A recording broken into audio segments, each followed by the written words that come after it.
the wonderful things. I think next the event inspired us that we should do not the design that is modern nowadays, but should be modern for future. Ganz viele Eindrücke mit heim, auch vieles, was ich verdauen muss, darüber nachdenken muss, weil sich mit der Zukunft so intensiv zu beschäftigen, ist etwas, was eine gewisse Ruhe erfordert.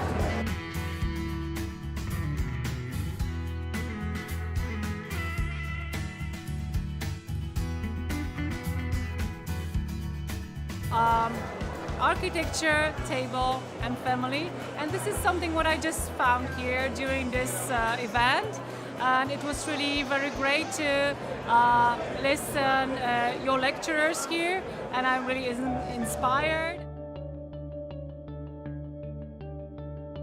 I really enjoy this day because it gives me a lot of energy, inspiration to do things better. I mean, you need this kind of day offs that you have to think and get more inspiration, more energy. I think we got a lot of that today. Well, I would like to say thank you to Franke for the organization of this. It was very nice to have contacts with foreigner colleagues and to talk about many things that we don't usually do. I hope that this will be the first iteration of many Think Next by Franke.